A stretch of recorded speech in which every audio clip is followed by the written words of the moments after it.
Alrighty. Good evening to all pro wrestling fans of all shapes and sizes from all around the world. Welcome to another live pro wrestling talk brought to you by Blitzball Champ Gaming. I'm your host for this evening's festivities, Blitzball Champ Jason Ingram. It is Sunday night, August 16th, 2026.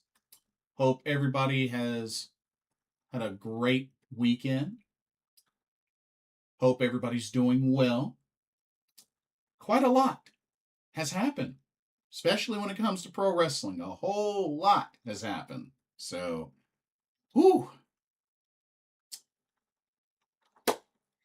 But we're back and we're ready to get into quite a lot of it. Whew. Okay. Try to give a rundown. So, gonna talk a couple of updates, especially when it comes to World Women's Pro Wrestling Diana. There was a press conference, so I want to go into detail about the three major things that came from that press conference. Got a lot of pro wrestling tournaments to talk about. G1 Climax 36, 5-Star Grand Prix, the TNA Knockouts Television Championship Tournament, the AEW Continental Cup Tournament, the AAA #1 Contendership Tournament for Roman Reigns title. So, yeah, there's a lot. There's a whole lot. But, we're going to get into it. So, let's start off with the... Oh, hey, Bloody Money, welcome to the stream. Good to see you. So, World Women Pro Wrestling Diana. They did a press conference, I believe it was about a day ago. Yes, Bloody Money, thank you. Tokyo Princess Cup as well. I knew I was missing one. Thank you for reminding me. Yes, I will be talking about that tournament as well. And yes, I did see the semifinals. Okay. So, Diana press conference was about a day ago. So, three major updates. All right. So, for those of you that aren't too familiar, World Women Pro Wrestling Diana, small Joshi promotion. They are usually based in Kawasaki, Japan. Kyoko Inoue was the president, and pretty much the ace of that promotion was Haruka Umesaki, which congratulations to Haruka Umesaki on becoming the new Regina de Wave champion. She dethroned Izuki Aoki. Of course, Haruka had won this year's Catch the Wave tournament. But anyway, three updates. Number one, their main venue for their dojo, and for their smaller shows, Posti Amistad, will be officially shutting down at the end of March of 2027. Yeah, the main venue where Diana ran their dojo shows, ran their training and such, will be shutting down. So, man. So we got Shinjuku Face shutting down the end of September, and now we know Posti Amistad will be shutting down the end of March of next year. So, the reason is due to the building being old and apparently deteriorating. I haven't been to Posti Amistad before, but I've heard that it is pretty small. I may or may not get a chance to check it out when I go to Japan. But yeah, it's a small venue. And they have been using that venue since December of 2021. So they've been there for a good couple of years. Word is they're looking to relocate, of course, relocate to a new dojo, to a new home base. And word is that supposedly they want to stay in Kawasaki. I don't know what else is there, but it looks like that's where I guess their first choice is to stay in the area, which, totally understandable. But, I mean, we'll see what happens. Hopefully, they can lock down a venue, hopefully between now and when time for them to leave, end of March of 2027. But hopefully, I get a chance to check out a Diana show at Post Diamastad, just to say that, hey, at least I've been there once. You know what I mean? But we'll see. Okay. The second update is that Diana is looking to recruit new talent. So they have made it plain and clear that they're recruiting wrestlers for the promotion. So they got like a registration process or whatnot. I mean, I don't know the details, but they're recruiting. So, hey, all the ladies out there, you want to wrestle for World Women Pro Wrestling Diana? Go for it. And then last but certainly not least, I think this is the biggest of the three updates, is that their ace, Haruka Umesaki, will be leaving Diana at the end of this year, December 31st. And starting in 2027, she will be a freelancer. To be honest, I'm not that surprised by that announcement. I mean, because you got to remember, Diana's a small promotion, and I know she had been a part of that for so long, but she's been an up and coming Joshi star just over the years. And honestly, I think it's time that she gets showcased more on bigger stages. And her being a freelancer, I think will definitely open those doors. So honestly, I'm really not surprised at her making this decision. But yeah, looking forward to seeing what happens with her when she begins her freelancing journey in 2027. Hopefully, I get a chance to meet her during my trip to Japan. But yeah, so can look forward to seeing Haruka Misaki finishing out the year as part of Diana. But soon as 2027 hits, she will be a freelancer. So see how that goes. Okay. So that's the Diana news.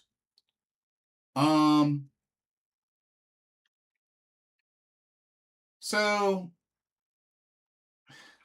tournaments, pro wrestling tournament season is alive and very well. Let's see. What tournament do I want to start out with? Because I know there's quite a handful going on. As a matter of fact, let me open these up. Okay. So let's talk the TNA Knockout Television Championship tournament first. Let's go ahead and get that one out the way.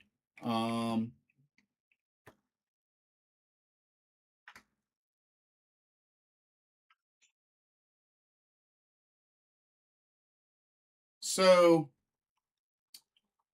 let me pull up the bracket.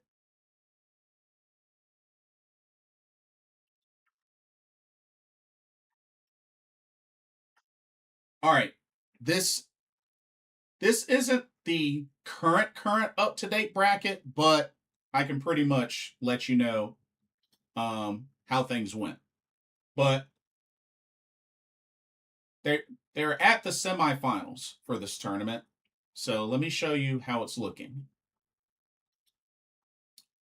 Okay. Now, what I can tell you for sure, because it's already passed, is that M by Elegance did defeat Indy Hartwell in the semifinals. So, M by Elegance is your first finalist for this TNA Knockouts Television Championship Tournament. The only remaining semifinal match we have is the Spark Jada Stone versus Heather by Elegance, which I believe will happen on this week's episode of Thursday Night Impact. I really hope that they're not going to have both M and Heather by Elegance in the finals. That'll be so dumb. That'll be so dumb if they do that. So I'm hoping that Jada Stone can defeat Heather by Elegance, because I would love for Jada Stone to be the first champion. But why do I have a bad feeling that they're going to have both M and Heather by Elegance in the finals? Because M's already qualified, but I don't want Heather in there. So, Jada, you better win. You better win. But yeah, this tournament's getting ready to wrap up eventually. And yeah, we'll crown a inaugural TNA Knockouts Television Champion. Okay. Let's check out the current AAA #1 Contender tournament. Let me pull that up. Here we go. Okay. As I mentioned, Rey Mysterio, which is the general manager for Lucha Libre AAA, put together this tournament, a big opportunity for there to be a #1 contender to challenge Roman Reigns for the WWE World Championship, which I believe, according to the schedule, the winner will get the title shot on the September 14th episode of Monday Night Raw. Okay? So September 14th, the winner will get the title shot against Roman Reigns. So this is what we're looking at so far. So one semifinal matchup has been set, which we got Penta versus La Parka.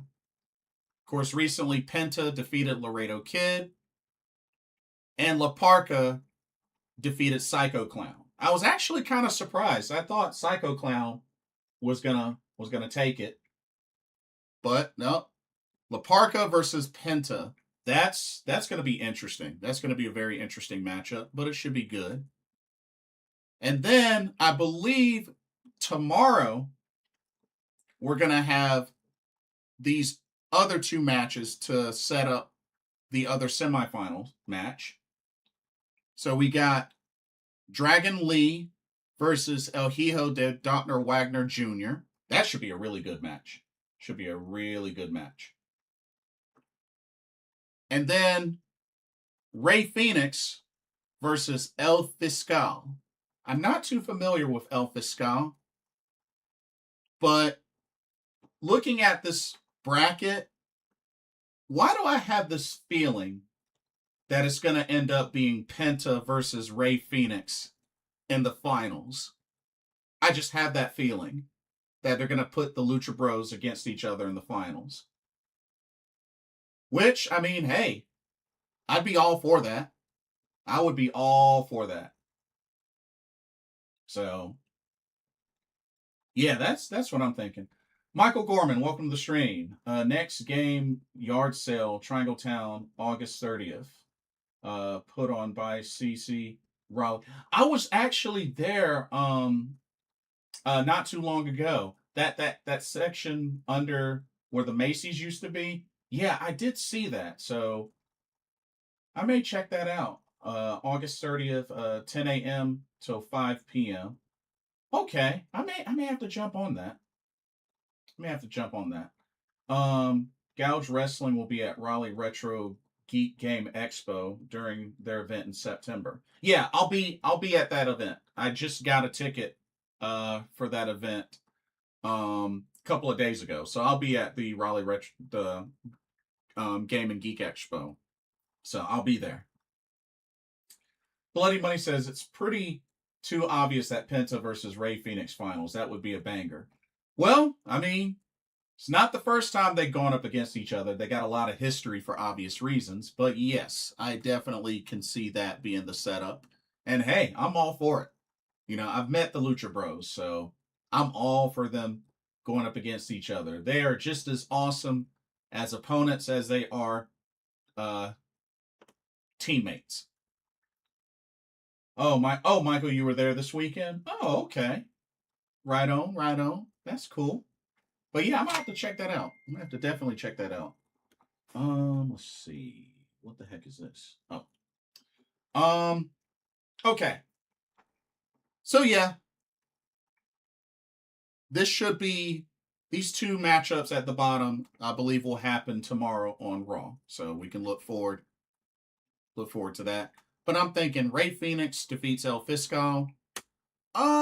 Dragon Lee El Hijo de Dr. Wagner Jr. That could go either way. I think that could go either way.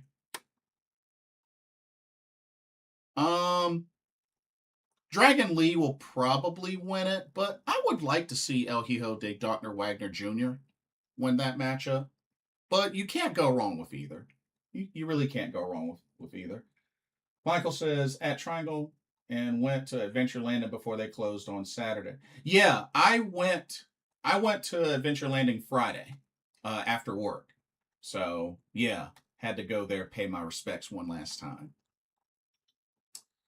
But yeah, so that's looking like it's shaping up nicely. But let's keep it real. Whoever the winner is, I don't see them dethroning Roman Reigns on September 14th. So yeah. So according to the schedule with this tournament, so they're going to do those two matches tomorrow on Raw. And then they're going to do the second round. They're going to do the semifinal round or whatnot. The semifinal round will be on August 24th's episode of Monday Night Raw. And then the tournament finals will be on the August 31st episode of Monday Night Raw. And then the winner gets the title shot on September 14th. So that's the schedule for this tournament. So just a heads up there. Okay. So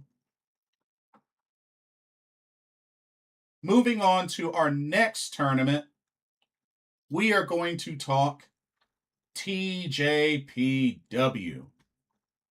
the Tokyo Princess Cup.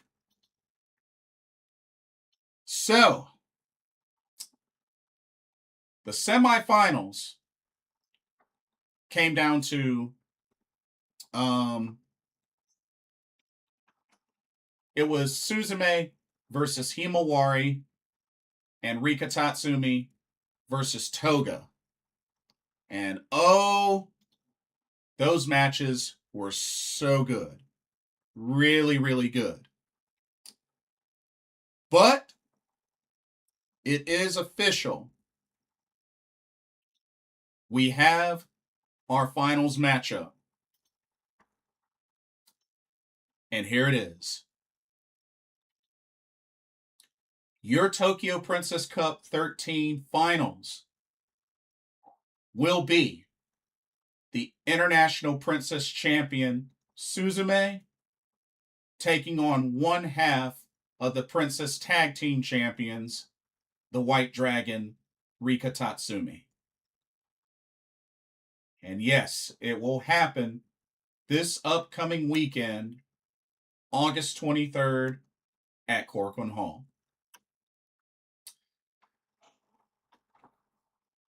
Now, to be honest, this is good and bad, and I'll kind of explain. Being that you got two champions in this tournament or in the finals. So, I think it's safe to say, because normally the winner of this tournament goes on to challenge for the Princess of Princess Championship at Wrestle Princess 7. But here's the thing.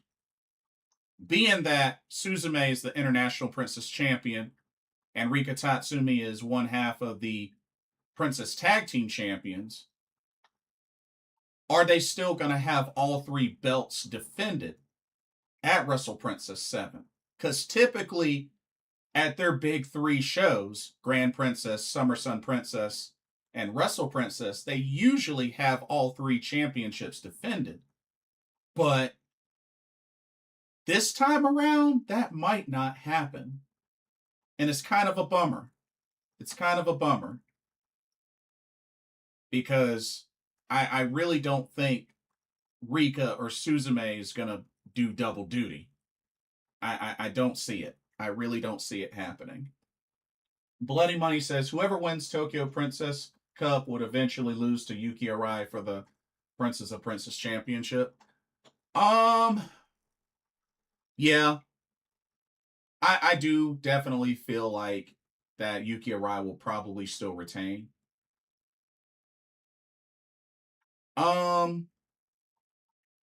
Bloody Money says, if Suzume does win, will we see Yuki Arai versus Suzume title for title? It really shouldn't be title for title.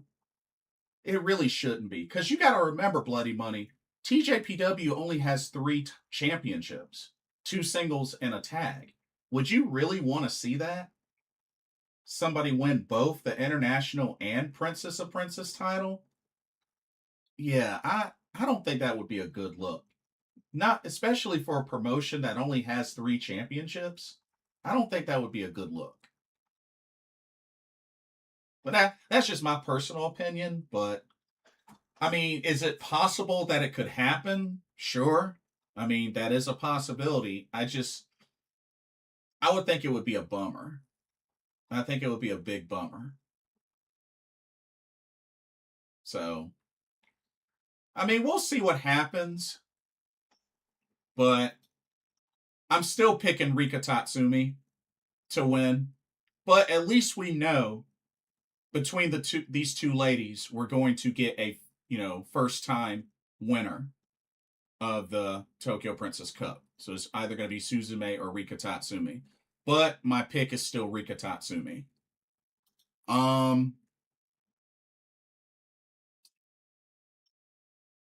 So we also got some other matches scheduled as well. So check this out. So also on the August 23rd Corcoran Hall show, not only do we have the finals of the Tokyo Princess Cup 13, but we got some other cool matches booked as well. For example, Uber Eats will reunite one more time Wakana Uehara, Yuki Kamifuku, and they will take on the team of Sumire Natsu, who will be making her TJPW debut. And she'll be teaming up with the wild cheerleader, Mifu Ashida. So that ought to be a fun match. And then check out this trios match in the lower left. You got the trio of Aris Endo, Ren Kanatsu, the fancy sheep / winning horse, and Miyu Watanabe from the Up Girls. They're going to be taking on, oh man, the trio. This is a wild trio right here. of the Apple Goblin Mei Saruga, the Popping Sugar Rabbit Mizuki, and Up Girl Ice Cream Lover Uta Takami. Oh man. I wonder if Mei Saruga and Uta Takami are gonna do the Ringo song together for their entrance. That would be so cool. That would be really cool. But man, Uta Takami, Mizuki, and Mei Saruga all on the same team, that's gonna be wild. That's gonna be really wild. And then check this out. You got Princess of Princess champion Yuki Arai teaming up with the Pink Striker Miyu Yamashita, and they're going to be taking on, look at this, Kaiju and Godzilla, the big Kaiju Shoko Nakajima, and Lady Godzilla Hiroyo Matsumoto.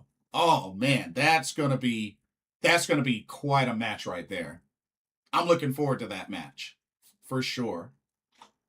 And this isn't the first time Hiroyo Matsumoto's been on TJPW, so it'll be good to have her back again. But the card for this Tokyo Princess Cup Finals show is really shaping up. It's really shaping up. You love to see it. But yeah, should be fun. But I think they got a couple of more matches that they're going to book, like maybe 2 or 3 more matches. But yeah, as a matter of fact, let me double check to make sure they didn't add any more matches.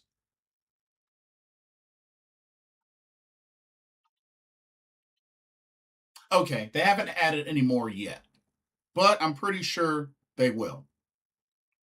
I'm pretty sure they will. And also, Chika Nanase will be participating in her homecoming show on November 29th at the Sun Square Sakai in Osaka. Not only that, this will be Yuki Kamifuku's last match for TJPW in Osaka. So for those living in Osaka, want to see Kamiyu one last time in a TJPW ring in your area, November 29th at the Sun Square Sakai in Osaka for Chika Nanase's hometown homecoming show, which is called Thank You Sakai, I'm Back in Sakai. That's the name of the show. So that should be fun. That should be really fun. Let's see. So that's Tokyo Princess Cup. Let's see. Y'all give me 1 second. Give me 1 second.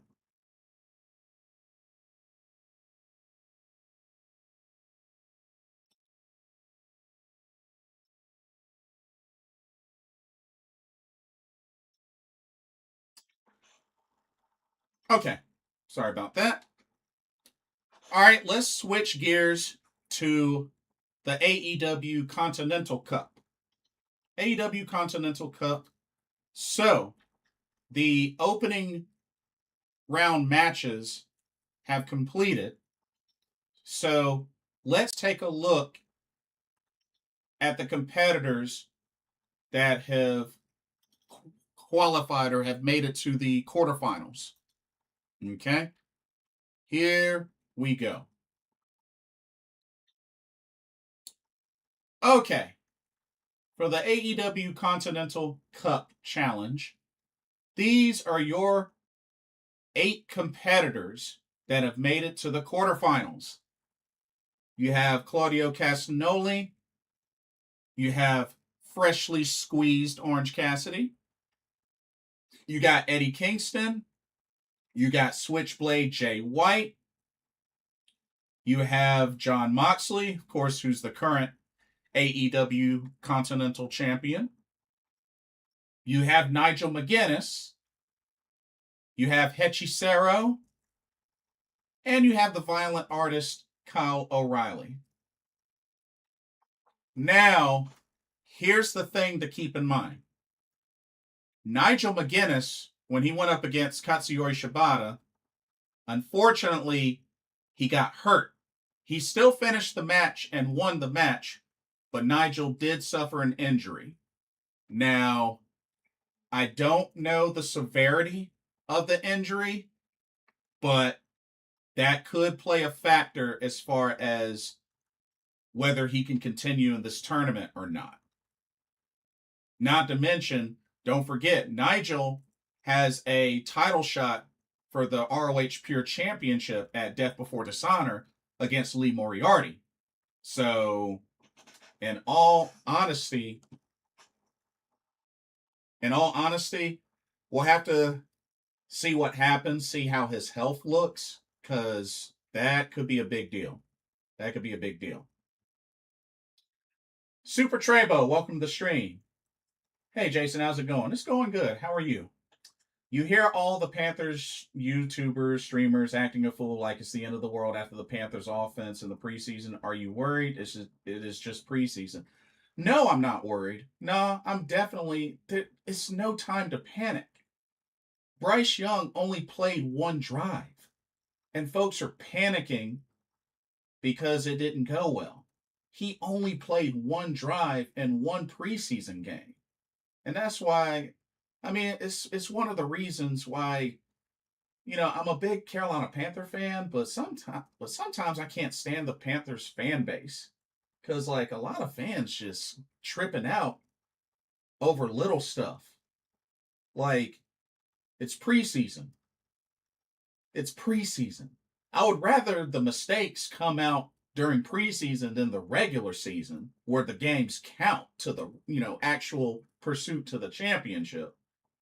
But, it doesn't surprise me that there's a bunch of fans out there acting like that, flipping out for no reason. But am I panicking? No. Am I worried? No. There's no reason to be. Because all that's going to happen, Super Trebo, some fans feel like they got to have, successful drives and whatnot. They got to get their reps. But then the moment something happens and one gets hurt, then what are they going to say? Oh, they shouldn't have been in the game in the first place. It's preseason. I mean, you can't have it both ways. I'm just saying, you can't have it both ways. Anyway, so the matchups will be a blind draw. So there's going to be 4 blind draw matches. They haven't done the blind draw yet. I'm guessing they're going to do that sometime this week. I don't know. But yeah, it'll be very interesting to see what these matchups will be. But like I said, speedy recovery to Nigel McGuinness. Hopefully it's not severe, because, I would like for him to be able to finish out this tournament and also, get his title shot for the ROH Pure Championship coming up at Death Before Dishonor. Let's see. Super Trebo says, yep, Jason, that's why I don't care about preseason. If we're being honest, even week 1 don't matter that much. It matters more when you get to October, not the first 2 weeks of... Wait, what are you talking about? Bro, what do you mean week 1 doesn't matter that much? Yes, it does. It's regular season. Have you forgotten that the Panthers have lost, like, the last handful of season opening games? Like, bro, what are you talking about? That week 1 doesn't matter. You better, what? Yeah, week 1 does matter. The games count, bro. The games count. Matters more when you get to October. Have you seen the schedule? Bro, we need to win games. You play to win the game. Like, what do you mean those games don't matter? What? Now, if you're talking about the preseason, I mean, whether you care about preseason or not, I mean, that's on you. I think it just comes down to just knowing the purpose of the preseason games, I mean, they're there for a reason. They're there for a reason. But to say that, the weeks, what I'm saying is a lot of NFL teams start out 0-2, go on a run, and teams start 2-0 and suck later on. You can't assume that though. It's still the regular season. Super Trebo, the wins still count. Because what's going to happen is you're going to sit there and you say this, and then if something were to happen and we get a loss or something that determines that we're eliminated, folks are going to say, well, if we would have gotten these wins in the beginning against teams we should have beaten, this wouldn't be an issue. It happens all the time, bro. Like, you don't want to lose games. I mean, Super Trebo, do you watch these games to look forward to losing? Nobody looks forward to losing. So, like, to have that mentality, that's not a good mentality to have. Like, you play to win the game. Because the whole idea is you got to get your wins to qualify for the playoffs. You get as many as you can. The more that you get, the better chance you have. But to sit there and say that week one doesn't matter is not, that's what? How can you say week one doesn't matter? Week one of the regular season? Like, it's not the end all be all, but it's the regular season. And yes, as Quizzlefest said, welcome to the stream, one game can make the difference between making it to the playoffs and being eliminated, Super Trebo. That's what you got to remember. What's up, Raucus? Welcome to the stream. But yeah, each of those games, they add up. And if you come one game short, I'm just saying, I think you're going about it with the wrong mentality, Super Trebo.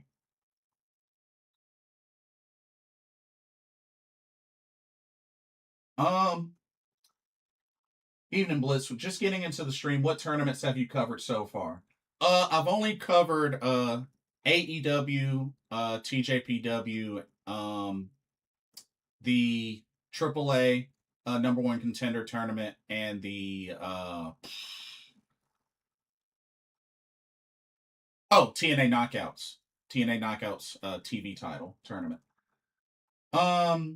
Yes, get your wins when you can. Absolutely.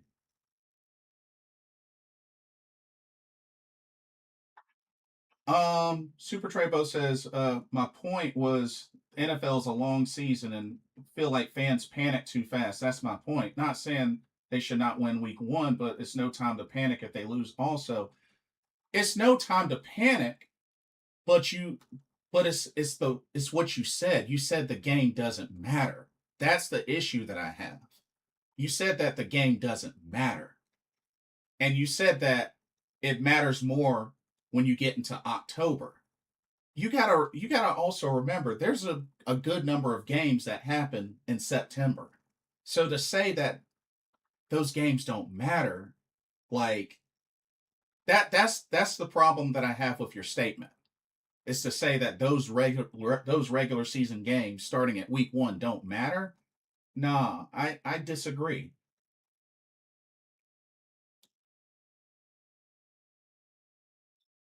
I mean, you know what? Here. Just I wanna take a slight break. Just for a moment. So Super Trebo, let me remind you that the first 3 games in September, the first 3 games, Bears, Falcons, Browns. Now let me remind you, we haven't beaten the Bears in a number of years, and we open up against the Bears. The Falcons, division game. So week 2 division game, yeah, that game matters. And the Browns, even though the Browns haven't been great, Panthers haven't beaten the Browns in the last 2 games that they've played against them. You sure about that, Super Trebo? Just saying. Think about it. Think about it. 1 out of those 3 games in September, divisional game. Just something to think about. Just something to think about. Quizzlefest Wrestling says, another thing to consider. Things change, staff can change, and you never know how teams perform throughout the year. And I know a big thing for me is the Carolina Panthers haven't won a regular season opener in a number of years. So, Super Trebo says, yeah, I know it's going to be tough if we start 0-2 because they have a gauntlet of a schedule after week 2 to 3. You're right. Yeah, that's why these count, bro. These count. Regular season games, they count. Get them while you can. The Browns are a scheduled win. I hope so. I hope so. Because we haven't beaten them the last 2 times we played them, so I hope so. Michael says each game season very important. Never bring up preseason games. If anybody gets injuries, long run every giving Sunday blues. Well, it's like I said about preseason. You got to know the purpose for them. Because here's the thing. Folks can say that preseason games don't matter or whatnot as far as official record. But then you got to think, why are they there? Why do they play preseason games? There's a reason that they're there. There's a reason that they're there. Talent evaluation, chemistry building. There's a reason why they're there. Anyway. Okay. Now, okay. I'm going to give y'all a choice. Shall we go into 5-Star Grand Prix or G1 Climax? Actually, you know what? 5-Star Grand Prix is still going. Let's do G1 Climax 36 because that one just ended. Okay. So, first off,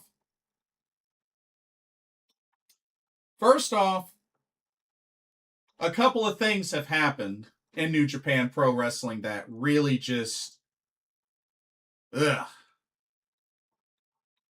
Now, Bloody Money, we're gonna save the 5-star for last. We're gonna save the 5-star for last. Okay. So, Shun Skywalker arrived in New Japan Pro Wrestling and he joined freaking House of Torture. He joined freaking House of Torture. Shun Skywalker, who I've met before via Dragon Gate, joined the worst faction you could join in House of Torture. Why? Because you're dressed in black? Funny guy. Solid wrestler. Joins House of Torture of all factions.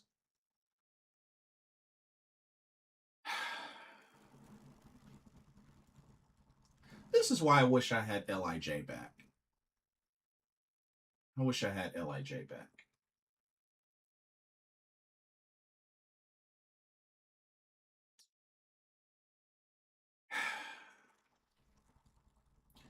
Super Trebo says, you should hear all the Bryce haters that stream YouTube Panthers content. They giving it to Bryce Young over a preseason game, saying put King. Oh, I've heard. Oh, trust me, I've heard, and it's freaking annoying. Raka says, G1, I want your opinion on AI Inoki. Oh, dear. Bloody Money says Shun Skywalker's trying to be Temu evil. And it's lame. It's so lame. But on a positive note, Jeff Cobb has returned to New Japan Pro Wrestling, which he should have never left in the first place, and has joined Unbound Company. So he stuck it to Callum Newman from United Empire and was like, bump this. I'm joining Unbound Company and aligning with Gato. That's a pretty big piece. Jeff Cobb to Unbound Company. And I thought it was funny, his backstage, I didn't leave New Japan Pro Wrestling. I just went on a hiatus. You're a funny man. You're a funny man. But, you know, I'm glad that he's back. Honestly, I really think overall Jeff Cobb is a better fit for New Japan Pro Wrestling. I really think that's the promotion he should stay at for years. I think, honestly, he can go up the ladder, and who knows, probably have an IWGP Heavyweight Championship reign. You know? That's what I think.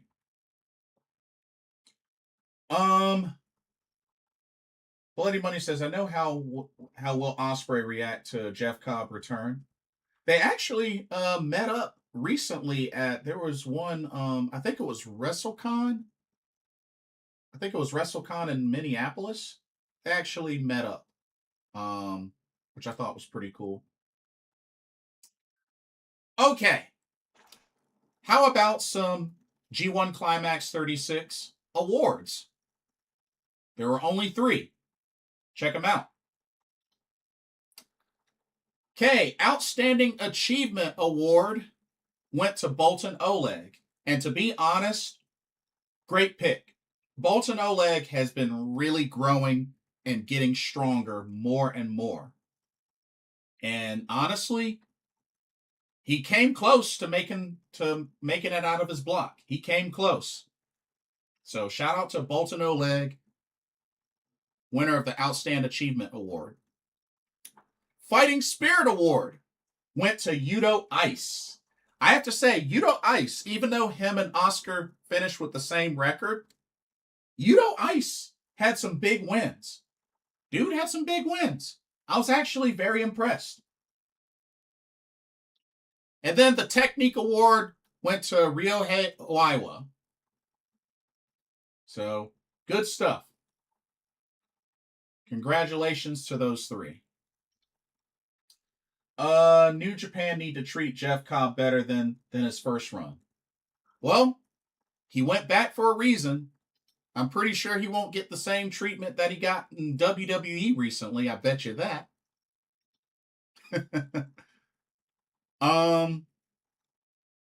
So, G1 Climax 36. The semifinals came down to Yuya Uemura versus Yota Tsuji, Callum Newman versus Ryohei Oiwa. And I was a little nervous. At first, but shout out to Ryohei Oiwa defeating Callum Newman in impressive fashion to make it to the finals. And then Yuya Uemura, I think in one of his biggest victories ever, defeated one-on-one the IWGP Heavyweight Champion himself, Yota Tsuji, to advance to the finals. Very impressive. Very impressive. So it came down to 2 young guns in Heat Storm Yuya Uemura and the Grip, Ryohei Oiwa. And let me tell y'all, this was a phenomenal chess battle of a match between these 2 that lasted for 35 minutes. Here's the thing. if folks were going into this match thinking there was going to be a whole bunch of theatrics, fancy moves, that wasn't the case. A lot of the time, it was just a simple struggle through a headlock, back and forth. The fundamentals. The fundamentals. Don't sleep on the fundamentals. No, it wasn't a whole bunch of high flying. No, it wasn't a whole bunch of moonsaults and trickery and all that. It wasn't a whole bunch of battling outside the ring and a whole bunch of props being used. This was a straight chess match, pure pro wrestling match between these two. And I love it. I love it. I love it. And see, I've met Yuya Uemura when he was on excursion in the States. Met him DPW show. Really nice guy. Really nice guy. And you know, Ryohei Oiwa, I mean, been wrestling in New Japan, been wrestling in Noah, been really improving more and more, got recruited into TMDK, and, you know, dude has just been balling. Him and, you know, Zack Sabre Jr. won the World Tag League together and won the tag titles. Like, just amazing how much Ryohei Oiwa's been growing. Texan Yak, haven't been that excited for G1 final in years, and I wasn't disappointed. First off, welcome to the stream. Secondly, I was not disappointed either. Indeed. But, oh my goodness, 35 minutes of a technical showdown. And it was beautiful. It was beautiful.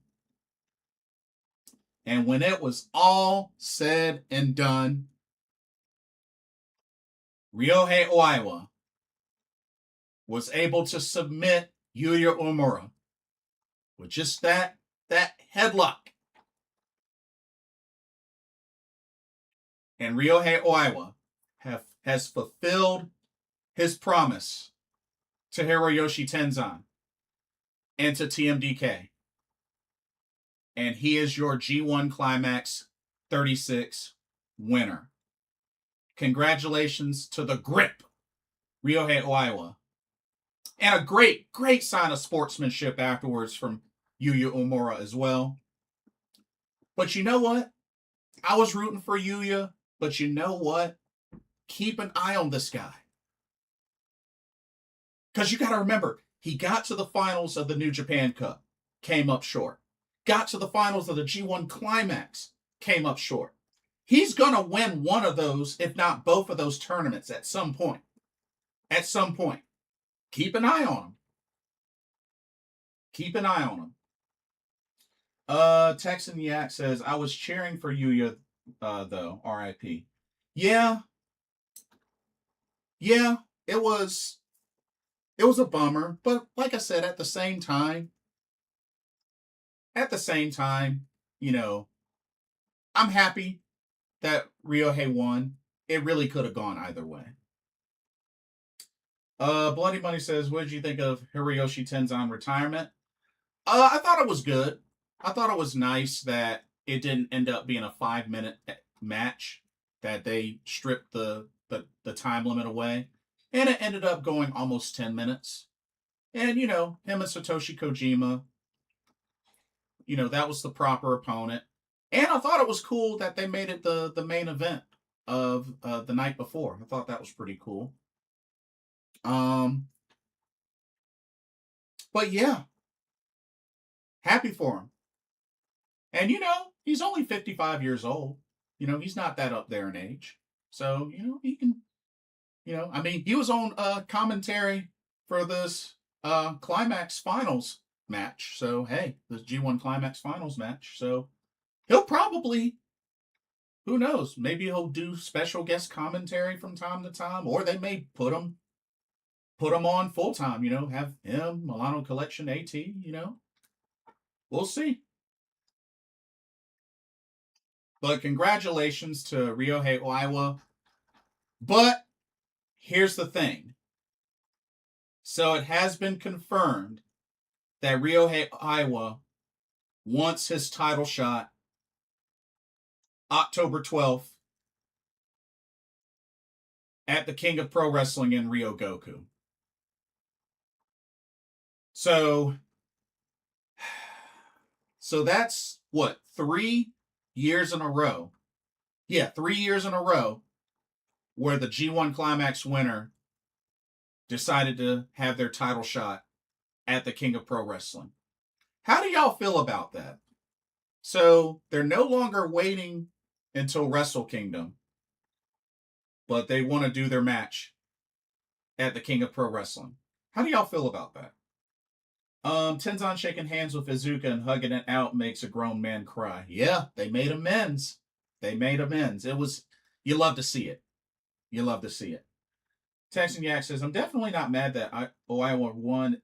It ain't like last year's G1 final. Yeah, that is a good point.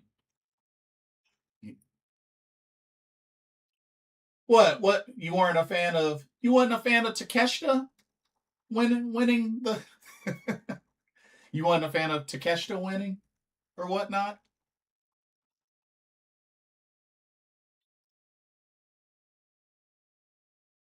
Um, but yeah, like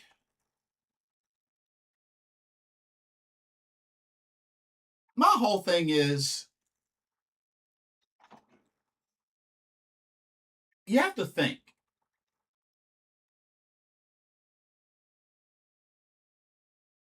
Um, Bloody Money says Oiwa not winning the IWGP Heavyweight Championship at King of Pro Wrestling. Well, I don't know. I don't know, Bloody Money. I mean, shoot. We'll see what happens. I don't think he will either, but you never know. Texan Yak says, I like Takeshita, but I wanted him to show up more if he won. Yeah, well, yeah, that is understandable. I mean, he got that triple contract with DDT, New Japan, and AEW.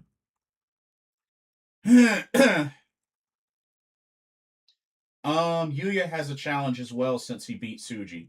Oh yeah, I most definitely think he should have. Yeah, he should definitely get a shot. Probably before King of Pro Wrestling, but yeah, he definitely should get a shot. I agree, 100%. Indeed. Do you know if they schedule it already or or because if they haven't scheduled it already, I think he definitely deserves a title shot. Absolutely.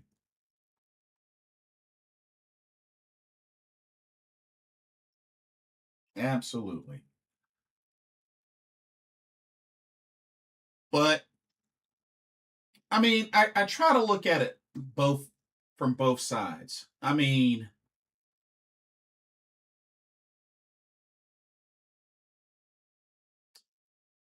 oh yeah, that's right. Hiroki Goto is challenging Yoda Suji for the title at Destruction in Kobe. Would love to see that because after all, Goto did beat Yoda Suji in the block match. So yeah, that's a good point. He did beat him in the block match. It was a great match too. It was a really great match. So yeah, Yoda Suji's going to be busy. So that's good to see. It's going to be busy. But yeah, I mean, you got to think.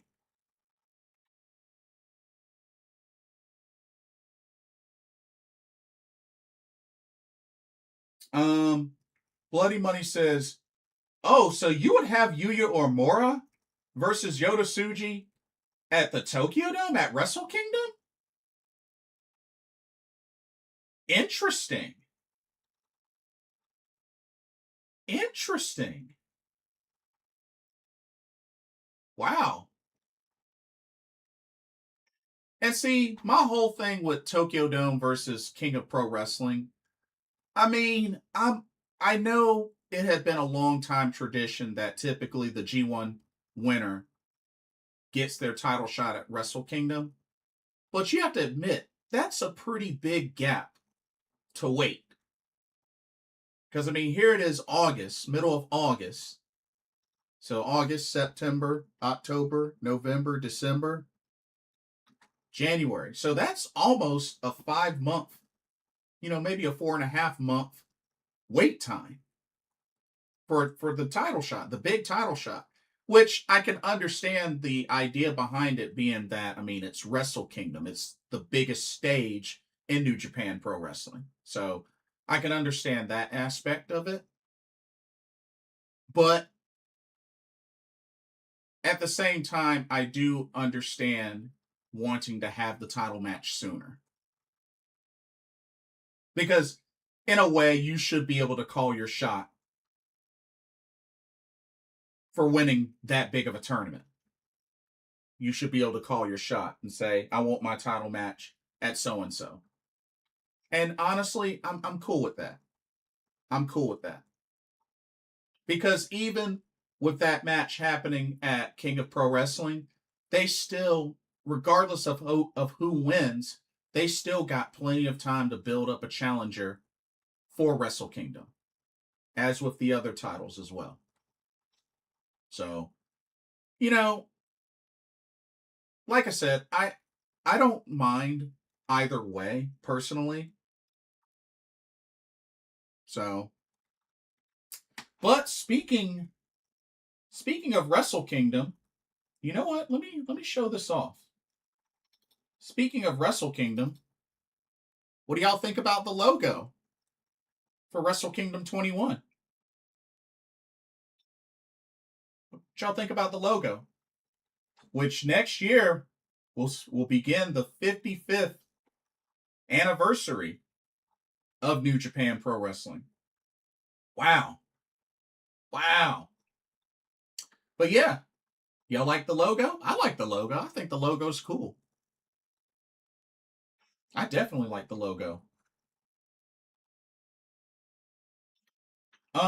Texan Yak says, I hope a possible Iowa loss at King of Pro Wrestling doesn't cool him off, because he is red hot from what I see, which is why I actually wouldn't mind him winning.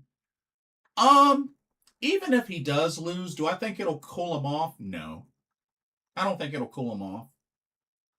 I mean, especially look at what they've been doing with Yuya Uemura. Even though he didn't win the G1, and even though he didn't win the New Japan Cup, I mean, the dude has been on fire and has been in the picture. He's been staying in the picture. And it'll only be a matter of time before they capitalize. So it's only a matter of time. But now that the G1 Climax tournament has come to an end, pretty much the road to destruction will begin. We also got Yuji Nagata's Blue Justice produce show that'll be September 6th. Destruction in Kobe, September 27th at Kobe World Memorial Hall. And then after that, then you got the road to King of Pro Wrestling, which we know King of Pro Wrestling will be at Ryogoku Kokugigan, October 12th. And then, right after that, the Super Junior Tag League. Yes, Super Junior Tag League / the Road to Power Struggle. So, Super Junior Tag League will begin in Saitama on October 24th. And then it will reach its epic conclusion at Power Struggle, which is on November 3rd in Hiroshima. And then also, don't forget, we got Lucha Kingdom, which that's the big CMLL New Japan collab show That's Monday, November 16th, which I don't think. Oh, yeah, Arena Mexico. I believe they're going to have that at Arena Mexico. So that's what New Japan's looking like. So, yeah, the next big events Destruction in Kobe, King of Pro Wrestling, Super Junior Tag League, Power Struggle. So, my guess is maybe they'll announce the teams for the Super Junior Tag League maybe in September. Because I mean, we still got a ways. We still got a ways to go. I mean, the Super Junior Tag League doesn't start until October, so we still got a ways to go. Texan Yak says Bolton or Sonata could be a power struggle defense for Tsuji. Yeah, most definitely. Line them up. Line them up.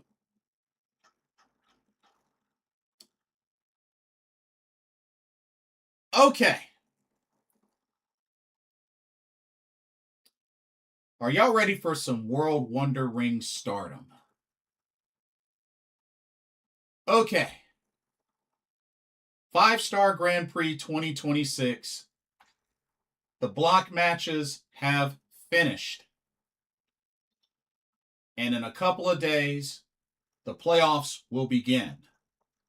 So, it is time to take a look at the final standings for the 5-Star Grand Prix 2026. Are y'all ready? I hope you have your favorite beverage and your favorite snack, because this might take a bit, but I hope you enjoy. Let's do it. All right, starting out with Red Stars A. So, finishing at the bottom, final record of 0-6-1 is Akira Kuragane of Mi Vida Loca. 6 losses to Sayaka Kurara, Tomoka Inaba, Azumi, Izuki Aoki, Maika, and Rina. But she didn't finish with a goose egg in points, as she did get 1 point from a draw with Natsuko Tora. Sayaka Kurara, 4 points. 1/2 of the current New Blood Tag Team Champions with Cosmic Angels. 2 of 5 record, 4 points. Victories over Akira Kuragane and Rina, but 5 losses to Tomoka Inaba, Azumi, Izuki Aoki, Maika, Natsuko Tora. Okay. Tomoka Inaba finished with a final record of 3-4, 6 points. Victories over Sayaka Kurara, Natsuko Tora, Akira Kuragane. 4 losses to Azumi, Izuki Aoki, Maika, and Rina. Disappointed, but not surprised.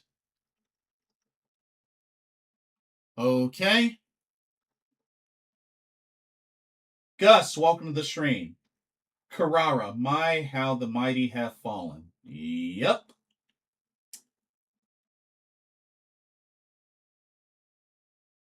Okay. Natsuko Tora finished with a final record of 3-2-2 for 8 points. Victories over Sayaka Kurara, Maika, and Rina. 2 losses to Tomoka Inaba and Izuki Aoki.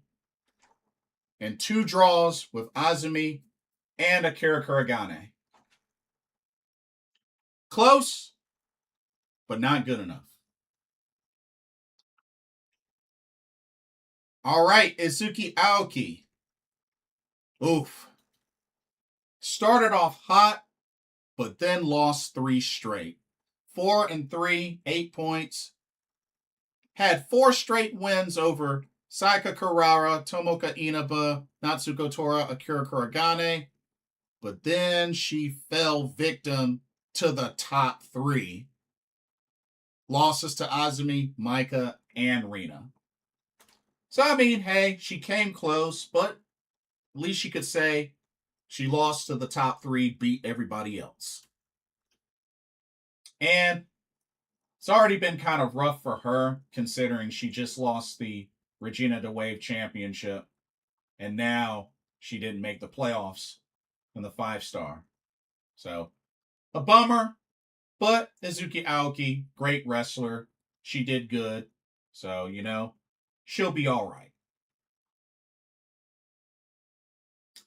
Gus says, Aoki really grew on me this tourney. Love the charisma. Oh, yeah, she's a phenomenal wrestler, full of charisma. And in a few years, she'll be have wrestled for 10 years. I think her 10-year anniversary is coming up in like 3 years, 2 or 3 years. So you best believe she's gonna do like some produce show or something like that, or there's gonna be some sort of anniversary show when she hits it. Okay, your top 3. Taking the number 3 seed is one half of the Goddess of Stardom Tag Team Champions, Azumi. 4-2-1 for 9 points was her final record. Victories over Sayaka Carrara, Tomoka Inaba, Izuki Aoki, Akira Kuragane. 2 losses to Maika and Rina, and the 1 draw with Natsuko Tora. But yeah, Azumi back in the playoffs. Now, of course, last year she made it to the finals, but came up short. So we'll see how Azumi does this time around. Taking the number 2 seed from Hate is Rina. 4-2-1 record, 9 points. Victories over Tomoka Inaba, Azumi, Izuki Aoki, and Akira Kuragane. 2 losses to Sayaka Carrara and Natsuko Tora. 1 draw with Maika. But yeah, she got the clinching victory, defeating Azumi to seal the deal. So congrats to Rina. She's in the playoffs. Texan Yak says, nice, Azumi made it. Yep, I had no doubt. I had no doubt she would make it. But winning the Red Stars A block and securing the number 1 seed is Maika. Maika finishing with a 4-1-1 record for 11 points. Or wait, no, that's not right. 10 points. What am I thinking?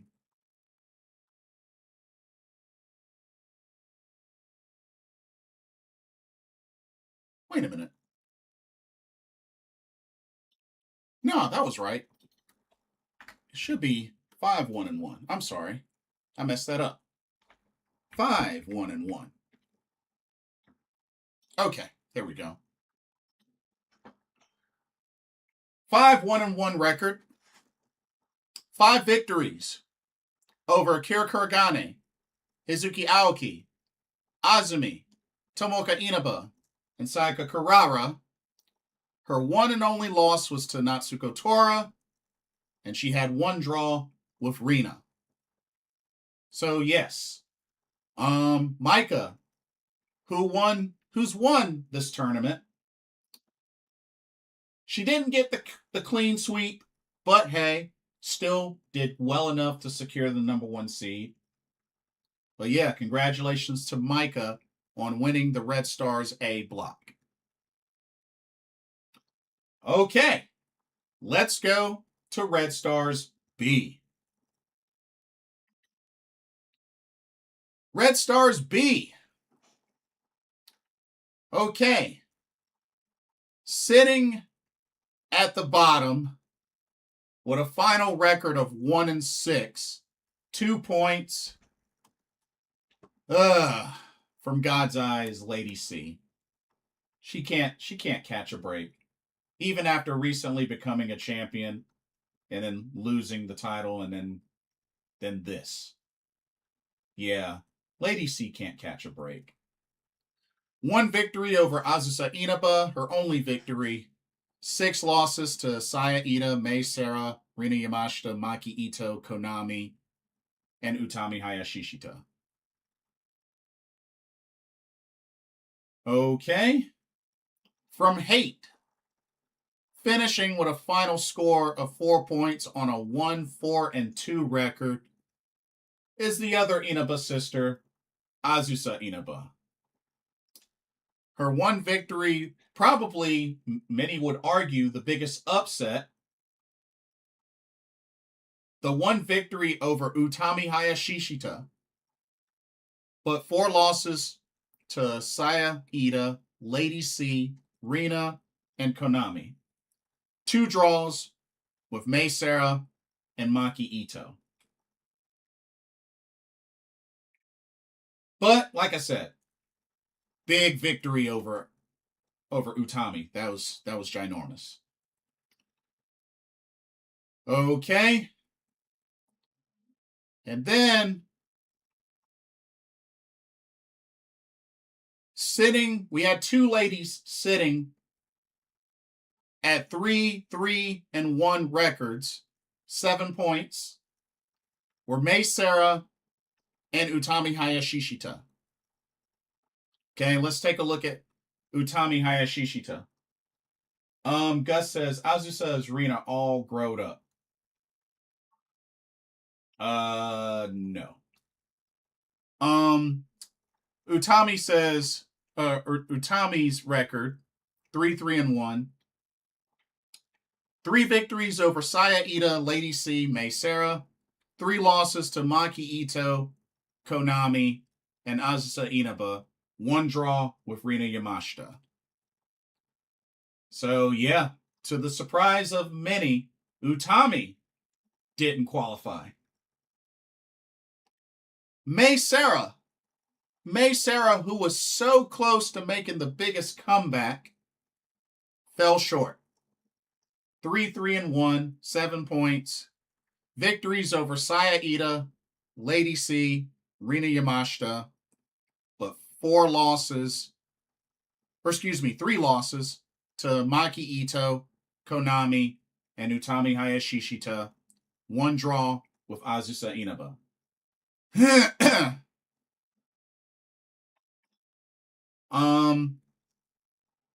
She was 1 win away, but because she lost to Utami, failed to make the playoffs.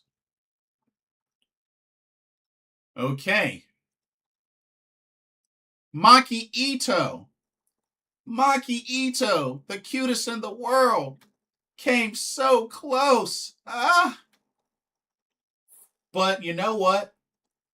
A great job for her first 5-star Grand Prix, her first round robin tournament ever. As the cutest in the world, finished with a final record of 3-2-2 for 8 points. Victories over Lady C, Mei Sara, a big upset over Utami Hayashishita. 2 losses to Saya Ida and Konami, and 2 draws with Rina Yamashita and Azusa Inaba. Oh, she came so close. But it just goes to show that the fans love her. She's building stock in Stardom. Bloody Money says, I thought for sure Utami would make to the top 3, losing the Maki Ito, Konami, okay, but to Azusa Inaba of all people. I mean, Azusa is not exactly a slouch. I mean, she is the Queen of JTO champion. I mean, she's not exactly, she's not Ruaka level.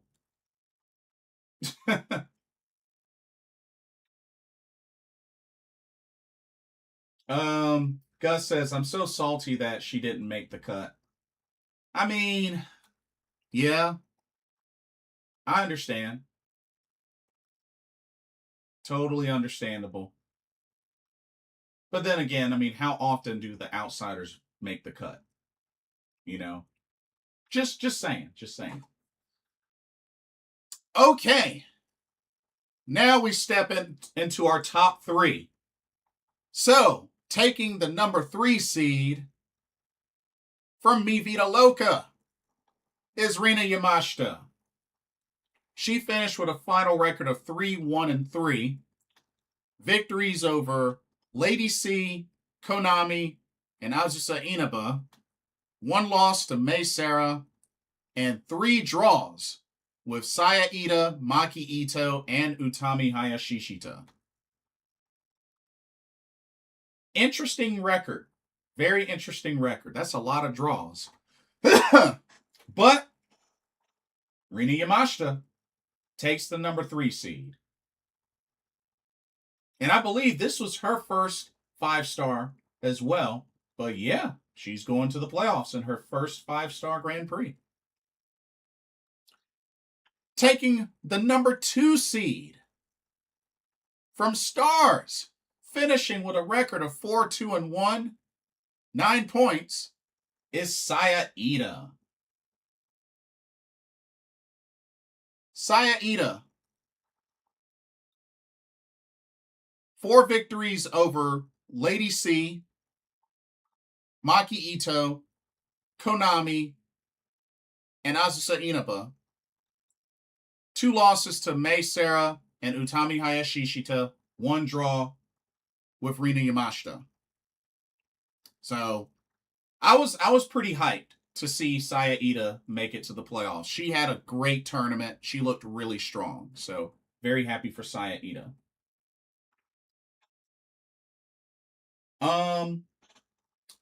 Gus says, but in her defense, Maki really doesn't need much tourney wins or titles to draw money. She's still over regardless. She's over, but at the same time, was something that a lot of fans of her still mention. And it's the fact that she never won the big title in TJPW. Just saying. Just saying. She could never win the big one. Over or not, that's still going to be a topic of discussion. Just like with Will Ospreay. Never won a G1. It's still going to be a topic. Just something to think about. But taking the number 1 seed, winning the Red Stars B block, I have to say, she's been having an incredible year. Especially considering she finally won the Wonder of Stardom Championship. But the submission sniper of hate, Konami, taking home the Red Stars B block number 1 seed, finishing with a 5-2 record, 10 points. Victories over Lady C, Mei Seira, Maki Ito, Azusa Inaba, and Utami Hayashishita. 2 losses to Rina Yamashita and Saya Ida. Konami looking very strong as she punches her ticket into the playoffs. So congratulations to Konami, who I've met multiple times, by the way, on winning the Red Stars B block. Okay, so that's Red Stars territory. Let's switch into the Blue Stars realm. Blue Stars A. All right. Finishing at the bottom with a final record of 1-6, 2 points. I mean, hey, at least it's not goose egg. Rion from the Ito Respect Gundam. She picked up a big victory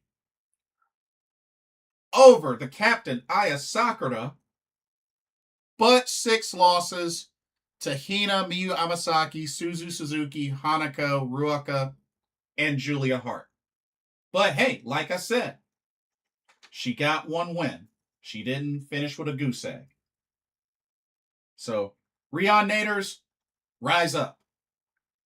And not only that, but she mentioned that she wants her and Kikyo Furusawa to challenge Sakurara for the New Blood Tag Team titles. And to be honest with y'all, don't be surprised if they some way, somehow end up dethroning them.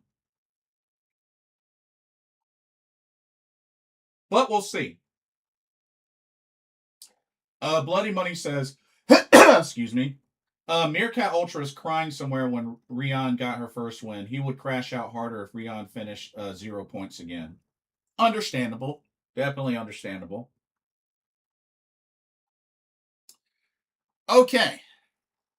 Finishing with 4 points on a final record of 2-5, and I was just really disappointed, is the other half of the Stardom New Blood Tag Team Champions, the captain, the high kick angel, Aya Sakura. 2 wins over Hanako and Ruaka. 5 losses to Hina, Miyu Amasaki, Suzu Suzuki, Rion, and Julia Hart. So disappointed. Especially Demon herself as the captain, captain/leader of Cosmic Angels, and then puts on this abysmal record. And it's sad because both Carrara and Aya are the tag champions, and they both finished with the exact same bad record. It's not a good look. It's not a good look at all. Okay. We had 2 competitors finish 6 points with 3-4 records. They are Hina and the other half of the Goddess of Stardom Tag Team Champions, Miyu Amasaki. So, Hina from God's Eye. She was another one I was hoping that may squeak into the playoffs, but oh well. 3 victories over Aya Sakura, Rion, and Ruaka. 4 losses to Miyu Amasaki, Suzu Suzuki, Hanako, and Julia Hart. Texan Yak says Cosmic Angel leaders getting wrecked. Yeah, pretty much. Pretty much. It's kind of sad to see. Miyu Amasaki, 3 victories over Aya Sakura, Hina, and Rion, but 4 losses to Suzu Suzuki, Hanako, Ruaka, and Julia Hart. Miyu, she had it rough. She had it really rough. She had it really rough. All right.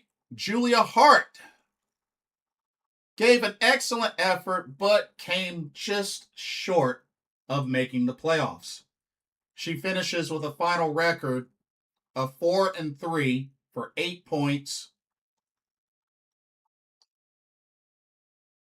Let's see. 4 victories over Aya Sakura, Hina, Miyu Amasaki, and Rion. 3 losses to Ruaka, Hanako, Suzu Suzuki. It was tough. It was really, really tough. And see, the crazy thing is that if it wasn't for the fact that she took that loss to Hanako, she would have been in there. She would have made the playoffs. Oh, man.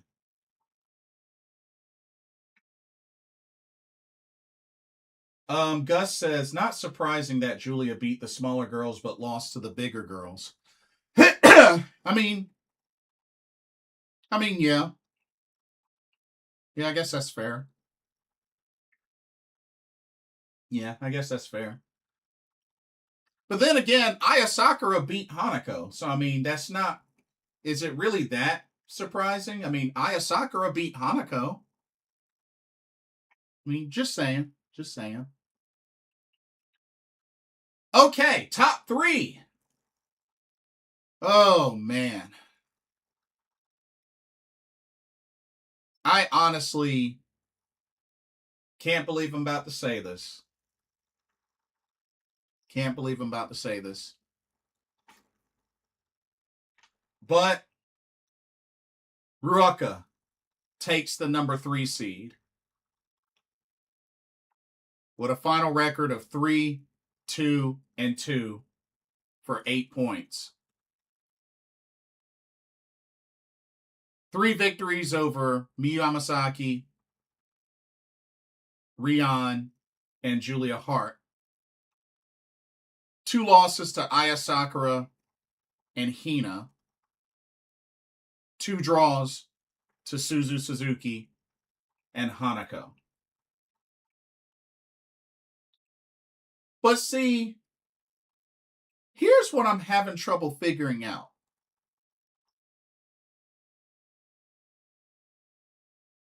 Is there a particular reason why Julia Hart didn't get the playoff spot, considering she has the better record?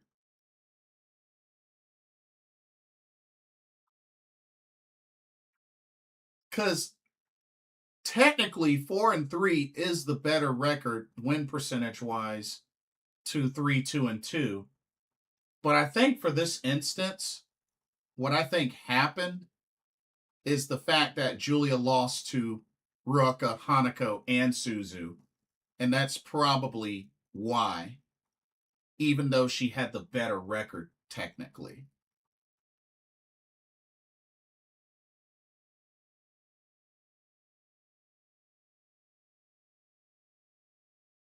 Yeah, I think that's what it is. I think that's what it is. It's the fact that she lost to the top 3.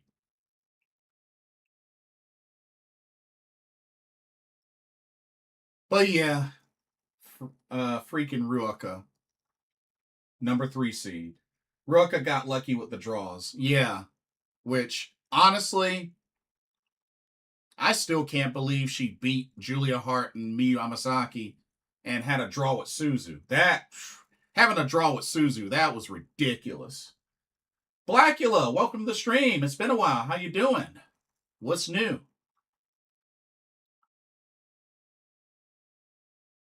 Okay, taking the number 2 seed, finishing with a record of 4, 2, and 1, is Hanako.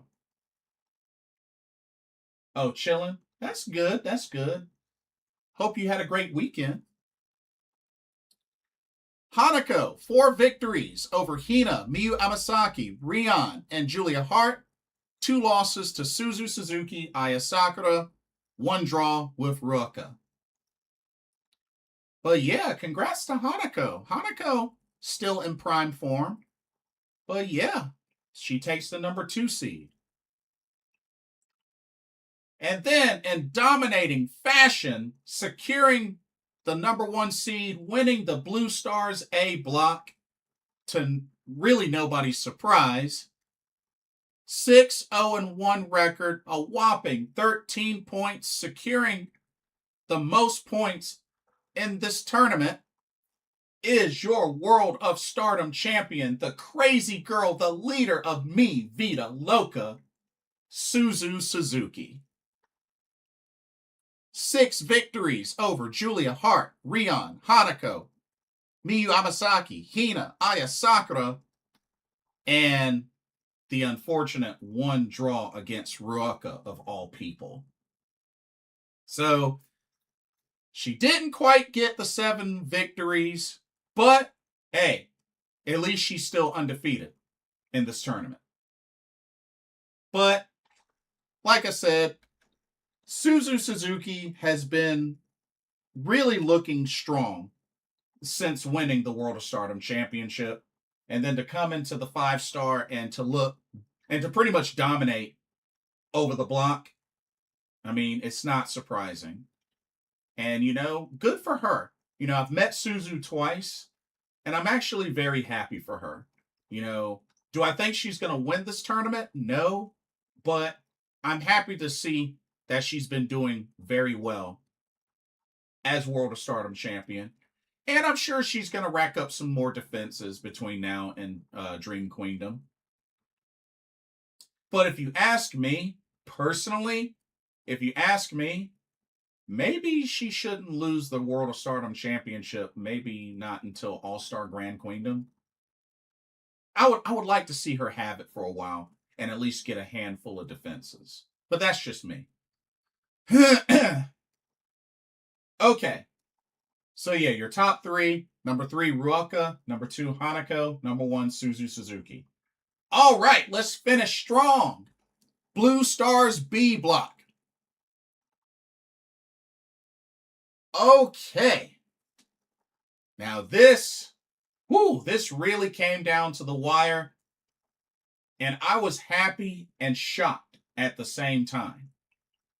But here we go.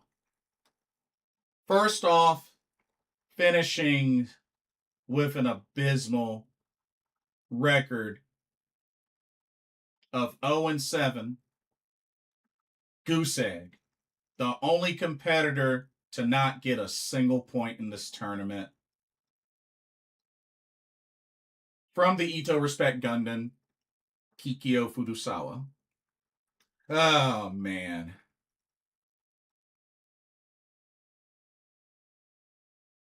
Came up short in the rookie tournament and then just got obliterated in this tournament. 7 straight losses to Hanan, Yuna Mizumori, Ami Sore, Starlight Kid, Koguma, Momo Watanabe, and Saya Kamatani. Oh, man. And I like Kikyo. Dang. I mean, I don't like the fact that she doesn't have any eyebrows, but still.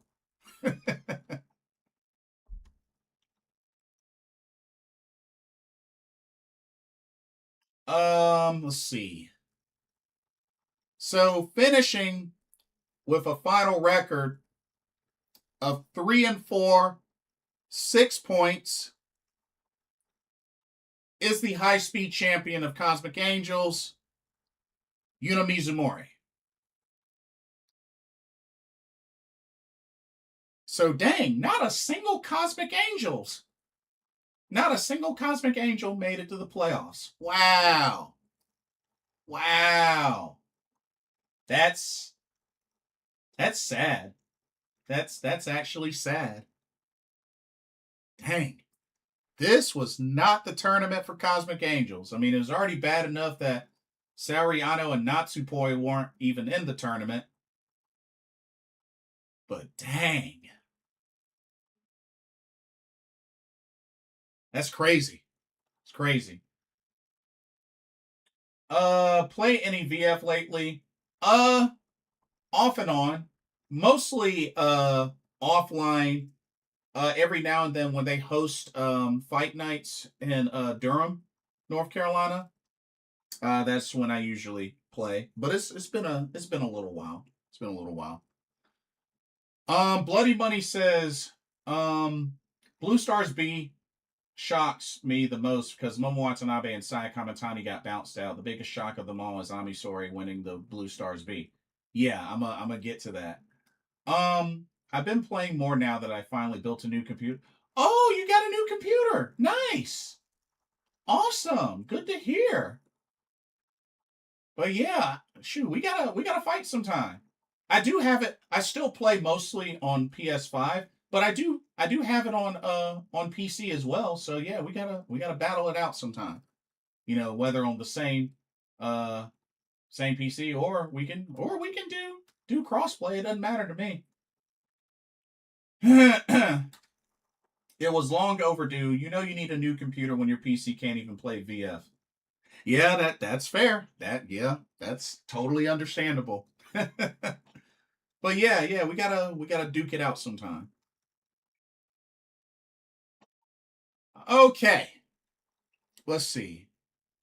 So yeah, not a single Cosmic Angel made the playoffs. But yeah, Yuna Mizumori, high-speed champion, 6 points, 3 and 4 record. But yeah, lost victories over Hanan, which was a big victory, by the way. Koguma, Kikyo Furusawa. 4 losses to Saya Kamatani, Momo Watanabe, Starlight Kid, and Ami Sourei. But who knows? I think Yuna Mizumori might have just earned herself a Wonder of Stardom Championship opportunity at some point. Okay. Koguma finished with the same record, 3 and 4. Victories over Ami Sourei, Kikyo Furusawa, and probably the biggest one in the block, biggest upset, many may say, her beating Momo Watanabe. But 4 losses to Hanan, Yuna Mizumori, Starlight Kid, and Saya Kamatani. Started off hot, but then cooled off pretty quickly.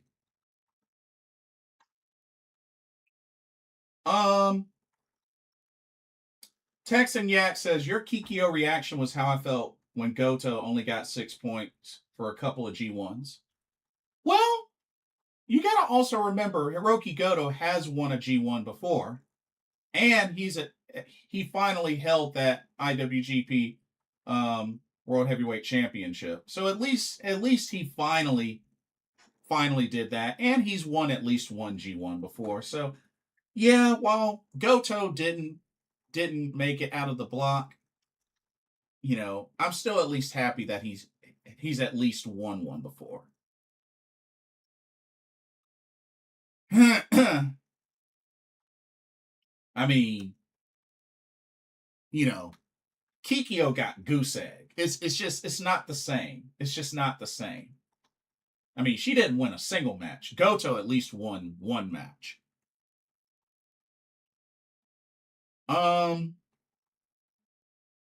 Let's see.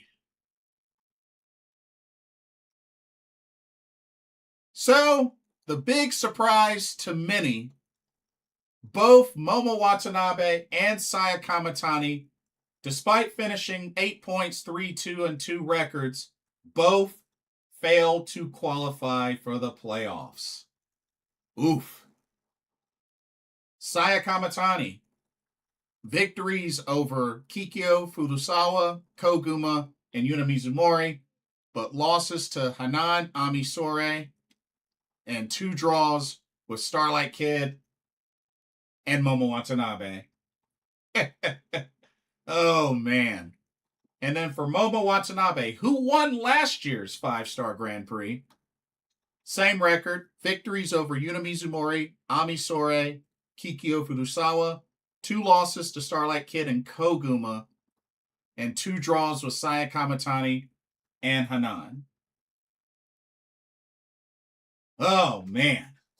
Honestly, I think it's kind of funny that both Momo and Kamatani didn't make it.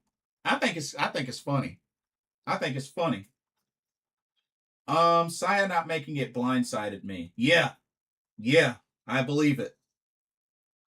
But yeah, I think it's freaking hilarious.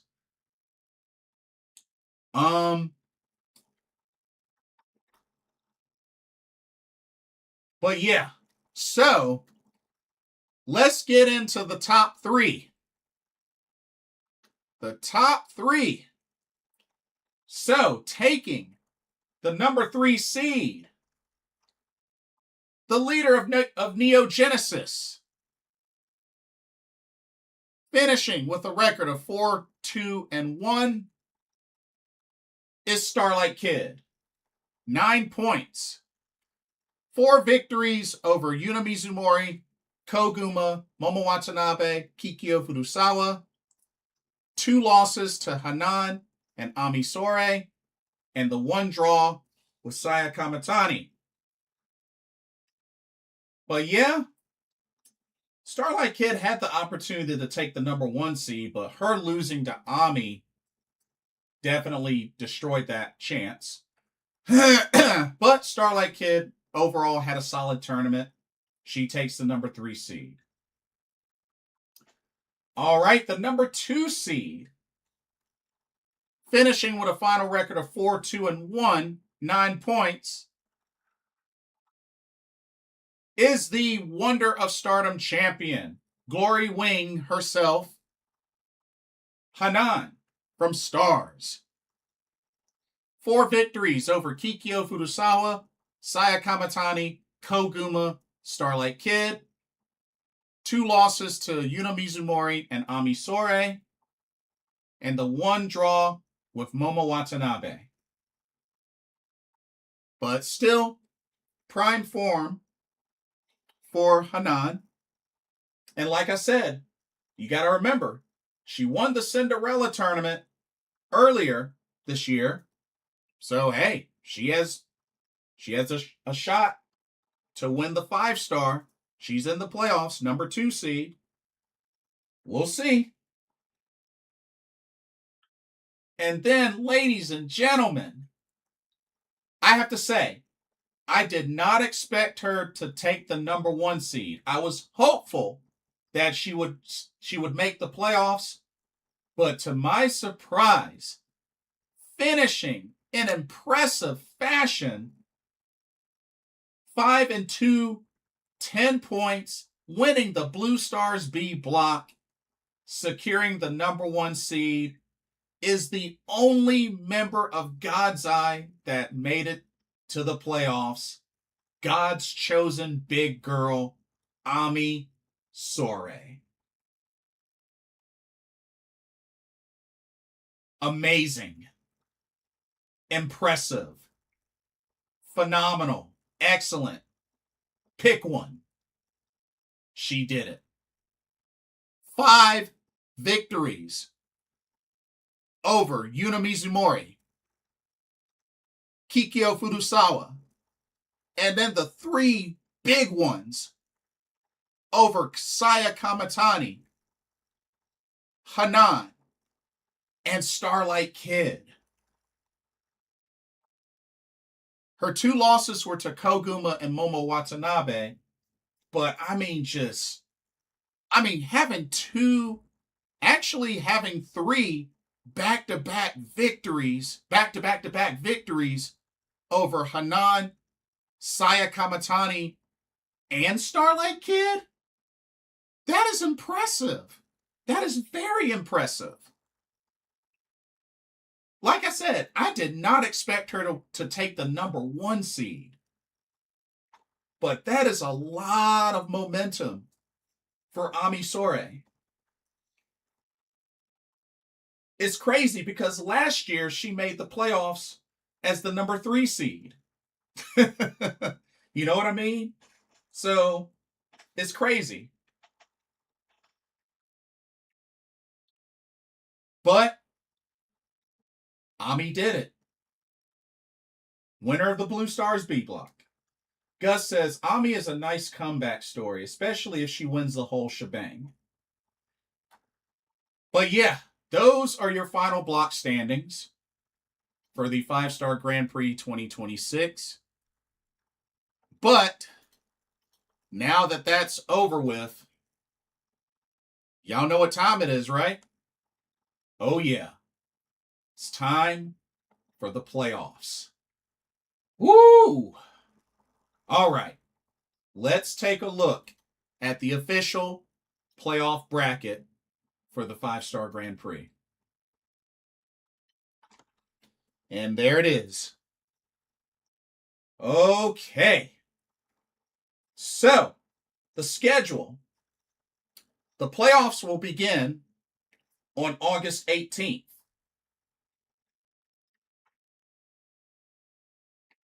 August 18th, they will do the first round and the quarterfinals.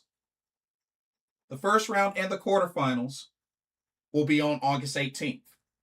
The semifinals and the finals will be on August 23rd. So that's next weekend. So, let's see what we have. Let's start from the Red Stars side. We got Saya Ida versus Azumi.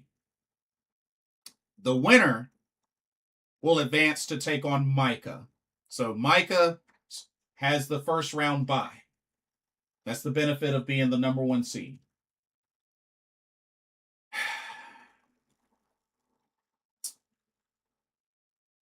Oh, man. And see, the thing with this is that the 2 and 3 seed, like, the winners are going to have to do double duty in the same night.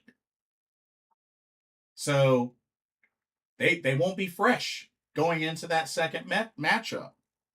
So that's why the number 1 seeds have the advantage. They have a big advantage. But to be honest, I do have Azumi defeating Sayaida to advance to the quarterfinals, and I got a feeling that Micah and Azumi will run it back. I think they'll run it back. Okay. Rina versus Rina. We got a Rina versus Rina showdown. Rina versus Rina Yamashita. And the winner will take on Konami.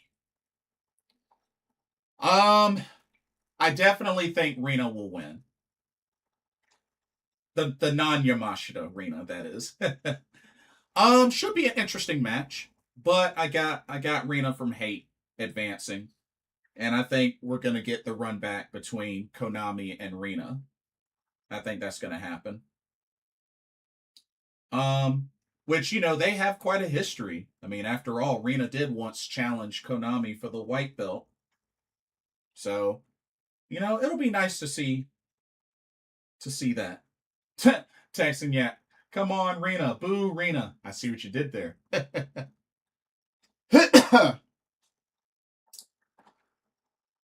But yeah.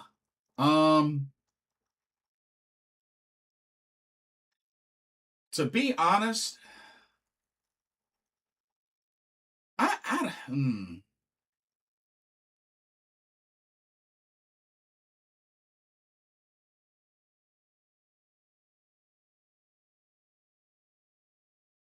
why do I have this strange feeling that we're going to get Azumi versus Rina again in the semifinals?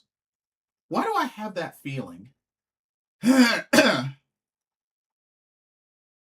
I just have that bad feeling. Because I mean, part of me could see Azumi make it to the finals. But I mean, I don't know. Cause y'all gotta think, with no Utami, with no Kamatani, with no Momo, I mean this looks pretty wide open. I mean the only 5-star winners in this playoffs are Micah and Sooooo, and they're on opposite sides. So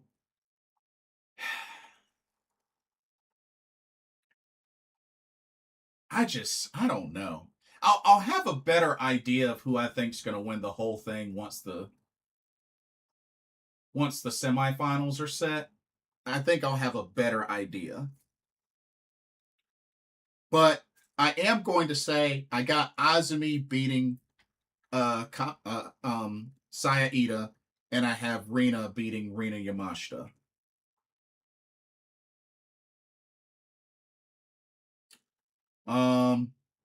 But I could definitely see a run back between Konami and Rina and Micah and Azumi. Now let's go to the blue side. So we got Hanan versus Ruaka, and the winner will take on Sooooo. I'm going to tell you right now, I think Hanan's got this. I really cannot see Ruaka beating Hanan and Sooooo. I can't see it. Honestly, if that happens, I may have to like take a break, because it's already bad enough that she's even in the playoffs. But if she messes around and beats both the white belt and red belt champion, I'm going to pitch a fit. I'm going to pitch a fit. Ain't no way. Ain't no way. Ain't no way. No, no, no, no. Ain't no way. So I got Hanan defeating Ruoka, and I think we're going to have a red belt, white belt showdown in the next round between Sooooo and Hanan. That should be really good. Red belt champ against white belt champ. That should be really good. And then we got Hanako versus Starlight Kid, and the winner will take on Ami Sourei. To be honest with y'all,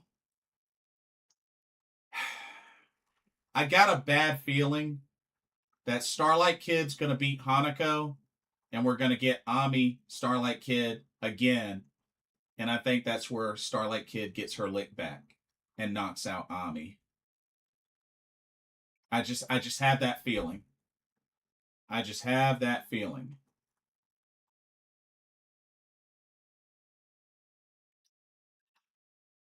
I think Starlight Kid will win, but part of me is hopeful that Hanako can some way, somehow upset Starlight Kid, and then we get a battle of the big ladies, Hanako versus Ami, and I think that could set Ami up to hopefully win and advance to the semifinals. But, I mean, do I think Ami's going to win the whole thing? No. As much as I would love that, I don't think she wins the whole thing. It would be phenomenal, especially with her being the only God's Eye member left. It would be awesome to see her win this. It really would.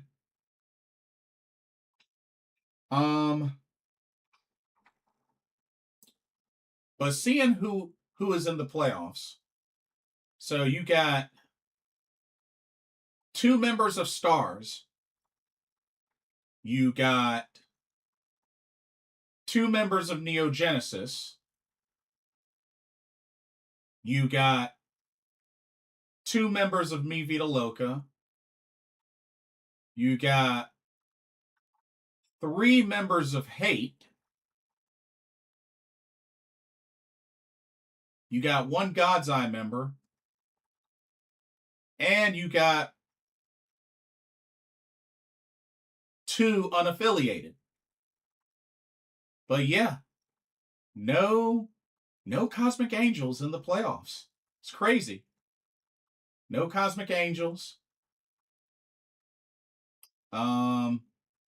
Unfortunately, no Ito Respect Gundam, which, I mean, it's only 3 members. But yeah, I know that's a shock to many. No Cosmic Angels.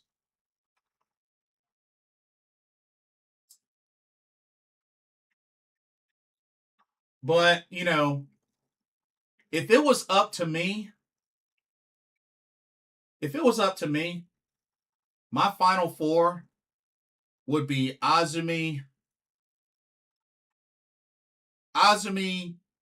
Konami,